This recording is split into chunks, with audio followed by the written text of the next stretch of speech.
الله وبركاته. الحمد لله نحمده ونصلي على رسوله الكريم.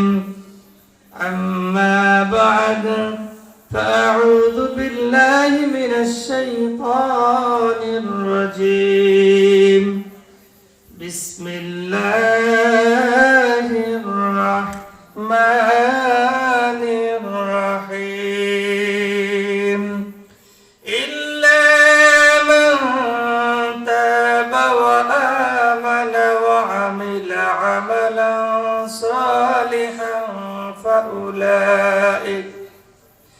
فأولئك يبدل الله سيئاتهم حسنات وكان الله غفورا رحيما. صدق الله العظيم. قال النبي صلى الله عليه وسلم: لا يؤمن أحدكم حتى أكون أحب إليه من والده وولده والناس أجمعين، أو كما قال عليه الصلاة والسلام. وقال تعالى في شان حبيبه: إن الله وملائكته يصلون على النبي يا أيها الذين آمنوا صلوا عليه وسلموا تسليما. আমরা সকলেই দরুদ ইব্রাহিম পাঠ করি। আল্লাহুম্মা সাল্লি আলা মুহাম্মাদ ওয়া আলা আলি মুহাম্মাদ কামা সাল্লাইতা আলা ইব্রাহিম ওয়া আলা আলি ইব্রাহিম ইন্নাকা হামিদুম মাজিদ। اللهم بارك على محمد وعلى آل محمد كما باركت على إبراهيم وعلى آل إبراهيم إنك حميد مجيد. कर लगिया कंद तुमी कर लगिया हशो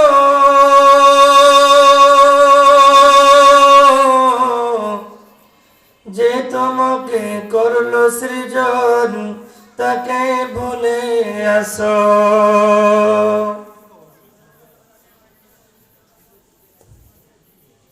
উপস্থিত সম্মানিত সভাপতি, প্রধান অতিথি, আমন্ত্রিত অতিথিবৃন্দ এবং হযরত উলামা ইকরাম, আমার সামনে বসা বয়োজ্যেষ্ঠ মুরব্বিয়ান ইকরাম, পর্দার অন্তরালে অবস্থানরত মা ও বোনেরা, সকলকে জানাই আমি আমার পক্ষ থেকে আন্তরিক মোবারকবাদ এবং শুভেচ্ছা।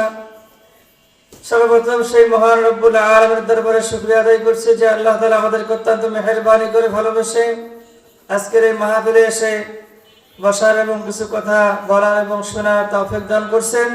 এই জন্য আমরা সকলে সেই মহান রব্বের দরবারে শুকরিয়া আদায় করে বলি আলহামদুলিল্লাহ। যেহেতু সময় আমাকে অল্প দেওয়া হয়েছে, আমি অল্প সময়ের ভিতরে ভূমিকা ছাড়াই আমি সরাসরি আল্লাহ পাক রব্বুল আলামিনের কালামে হাকিমের মধ্যে আমি চলে যাচ্ছি। আমি আপনাদের মাঝে সূরাতুল ফুরকানের ৭০ নম্বর আয়াতে কারিমা তেলাওয়াত করছি। আল্লাহ পাক রব্বুল আলামিন এখানে দুনিয়ার সকল মানুষের জন্য কয়েকটি ফর্মুলা দিয়েছেন। এক নম্বর হচ্ছে, কোন ব্যক্তি যদি গুনাহ করে ফেলে, এই গুনাহ থেকে কিভাবে সে তওবা করবে সেই সম্পর্কে বলেছেন, এবং গুনাহ করার পর তার এই গুনাহের আমলনামার অবস্থাতে কি হবে আল্লাহ পাক সেই বিষয়ে বর্ণনা করছেন। আল্লাহ পাক রব্বুল আলামিন ইরশাদ করেন: ইল্লা মান তাবা ওয়া আমিনা ওয়া আমালা আমালান সালিহান ফাউলাইকা ইউবাদদিলুল্লাহ। আমার আল্লাহ রাব্বুল আলামিন বলেন, যখন কোন বান্দা শয়তানের ধোঁকায় পড়ে, নফস শয়তানের ধোঁকায় পড়ে গুনাহ করে ফেলবে, গুনাহ করার পরে যখন সে অনুতপ্ত হবে, অনুতপ্ত নিজের মনে প্রকম্পন সৃষ্টি হবে, আমি কি করে ফেললাম, আমি কেন গুনাহ করলাম।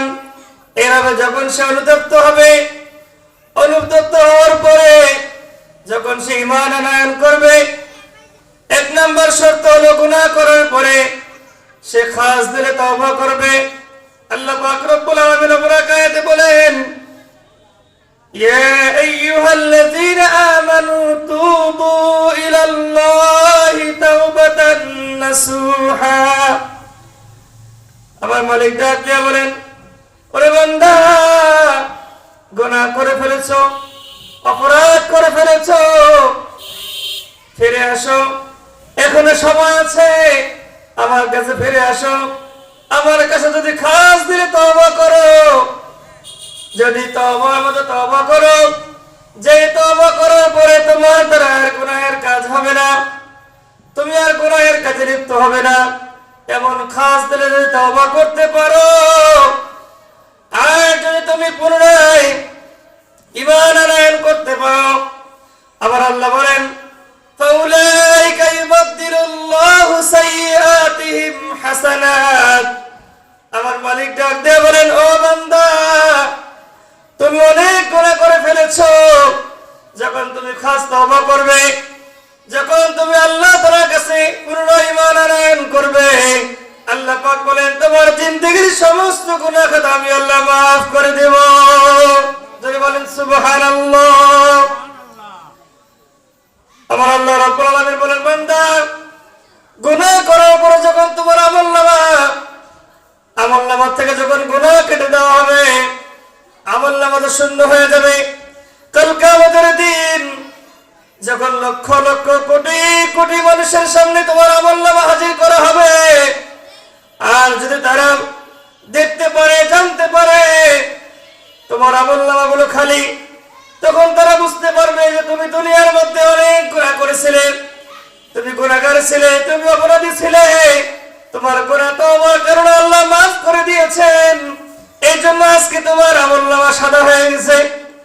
আল্লাহ পাক রব্বুল আলামিন বলেন, ও বান্দা, গুনাহ করার পর যখন তুমি তওবা করবে, আমি আল্লাহ রাব্বুল আলামিন খুশি হয়ে তোমার জন্য একটা বড় পুরস্কার নির্ধারণ করে দিয়েছি।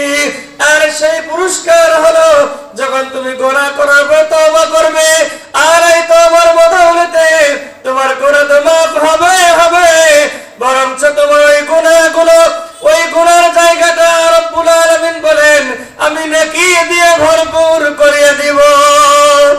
বলেন সুবহানাল্লাহ।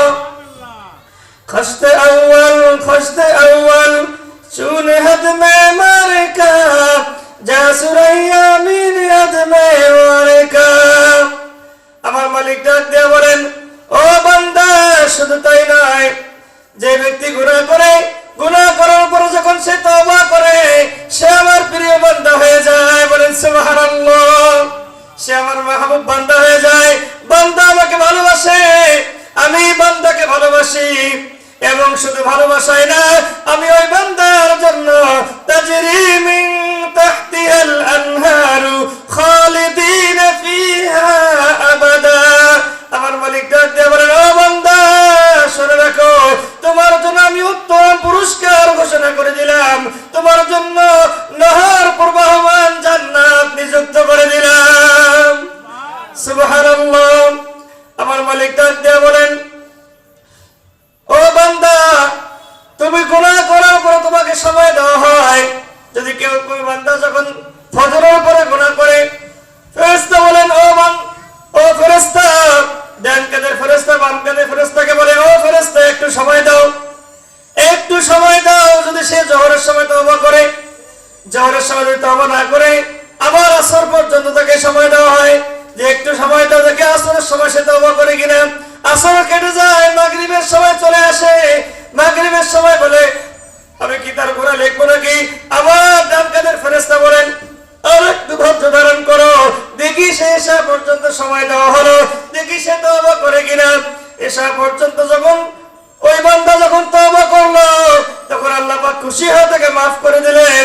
আর যদি তওবা না করে, তাও তার আমলনামায় গুনাহ লিপিবদ্ধ হয়ে গেল। এমন একজন মালিক ইবনে দিনার রাহমাতুল্লাহি আলাইহি, তিনি একজন নেশাখোর ছিলেন, তিনি একজন মদখোর ছিলেন। মালিক ইবনে দিনার রাহমাতুল্লাহি আলাইহি একদিন সবে বরাতের রাতে ঘুমে অচেতন হয়ে গেছে। ঘুমের মধ্যে স্বপ্নে দেখতেছেন তাকে একটা সাপ পিছন দিক থেকে ধাওয়া করছে। সে জীবনের ভয়ে, সাপের ভয়ে সে দৌড়ানি শুরু করছে। দৌড়াতে দৌড়াতে সামনে গিয়ে দেখে একটা বুড়া লোক লাঠি ভর করে হাঁটতেছে। বুড়া লোককে গিয়ে বলে, ও বাবাজি, আমাকে আপনি একটু এই সাপ থেকে বাঁচাইতে পারবেন নি? বুড়া লোকটা ডাক দিয়ে বলে, ও বাবা, আমি তো এমনি বয়োজ্যেষ্ঠ বুড়া, আমি তোমাকে কিভাবে এই সাপ থেকে বাঁচাবো? আমার পক্ষে সম্ভব না। মালিক ইবনে দিনার রাহমাতুল্লাহি আলাইহি আবার দৌড়ানো শুরু করছে। দৌড়াইতে দৌড়াইতে সে এক পাহাড়ের টিলে গিয়ে উঠছে। চিৎকার করে বলতেছে, বাঁচাও বাঁচাও। এই চিৎকার শুনে ওই পাহাড়ের টিলা থেকে একটা অট্টালিকা থেকে একটা ছোট্ট সুন্দরী একটা ছোট্ট মেয়ে বের হয়ে আসছে। মেয়ে বের হয়ে আসার পরে মালিক ইবনে দিনার রাহমাতুল্লাহি আলাইহি ডাক দিয়ে বললেন, আব্বা, আপনি এখানে কেমনে আসলেন? যেই মাত্র সন্তানটা আব্বা কয়ে বাবার কোলের মধ্যে উঠে পড়ছে, অমনি ওই বড় লোক, ওই সাপটা দৌড়ায় না, সাপটা ওখান থেকে ফেরত চলে গেছে।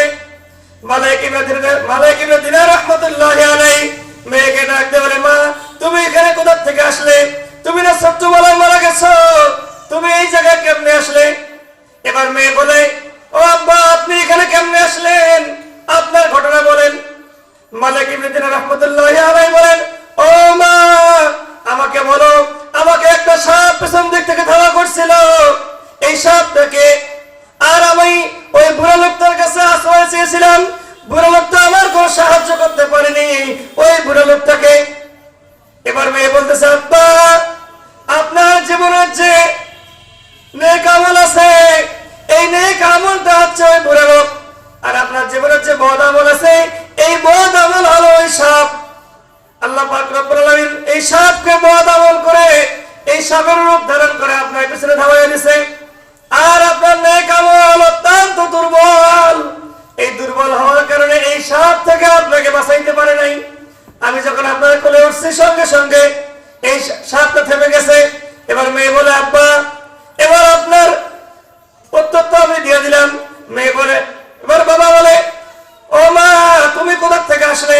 সে বলল, আমি এই অট্টালিকায় থাকি, আমি ছোট্টবেলায় মারা গেছি, আমাকে কোরআন শিক্ষা দেওয়া হয়েছে, আমি অট্টালিকায় অবস্থান করি। আপনার চিৎকার শুনে আমি বের হয়ে আসছি, আসার পরে আমি দেখতেছি আপনি এখানে বিপদে, এই জন্য আপনাকে বাঁচার জন্য আসছি। এবার মেয়ে ওয়াজ করে, আলাম ইয়ানি লিল্লাযীনা আমানু আন তাখশা কুলুবুহুম লিযিকরিল্লাহ। মেয়ে ডাক দিয়ে বলে, আব্বা, আপনার কি ঈমান আনার সময় হয় নাই? আপনার কি আল্লাহর কথা স্মরণ হয় না? আপনার কি কবরের কথা স্মরণ হয় না? আপনার কি মৃত্যুর কথা স্মরণ হয় না? আপনি কবে ভালো হবেন? আপনি কবে সিজদা করবেন? এবার মালিক ইবনে দিনার রাহমাতুল্লাহি আলাইহি মেয়ের কথা শুনে আশ্চর্য হয়ে গেলেন। মা, তুমি এত সুন্দর কথা কোথায় শিখলে? এত সুন্দর পড়া তুমি কোথায় শিক্ষা অর্জন করলে? মেয়ে বলে, আব্বা, আমরা এই আল্লাহর কোরআন থেকে এই কথাগুলো শুনেছি, আল্লাহর কোরআন পড়েছি, আল্লাহর কোরআন থেকে এই কথাগুলো শুনেছি। এবার মালিক ইবনে দিনার রাহমাতুল্লাহি আলাইহি সঙ্গে সঙ্গে ঘুম ভেঙে গেল। ঘুম ভেঙে যাওয়ার পরে মালিক ইবনে দিনার রাহমাতুল্লাহি আলাইহি দেখতেছেন সবে বরাতের রাত্রি এখনো শেষ হয়নি, আর মাত্র কিছু সময় বাকি আছে। সঙ্গে সঙ্গে মালিক ইবনে দিনার রাহমাতুল্লাহি আলাইহি গোসল করে মসজিদে গিয়ে এমন সিজদা দিলেন, এমন তওবা করলেন। মালিক ইবনে দিনার রাহমাতুল্লাহি আলাইহি একজন মদখোর গাঁজা করছিলেন, শেষ পর্যন্ত মালিক ইবনে দিনার একজন আল্লাহর ওলি পরিণত হয়ে গেলেন। যারা বলেন সুবহানাল্লাহ। কর্তৃপক্ষ আমাকে যে সময় দিয়েছে তার অতিরিক্ত সময় হয়ে গেছে, আমি আলোচনা লম্বা করছি না, আমার জন্য দোয়া করবেন। আর যে আলোচনা হলো, আল্লাহ পাক যেন আমাদের সকলকে আলোচনা আমল করার তৌফিক দান করেন। ওয়া আখিরু দাওয়ানা আলহামদুলিল্লাহি রাব্বিল আলামিন।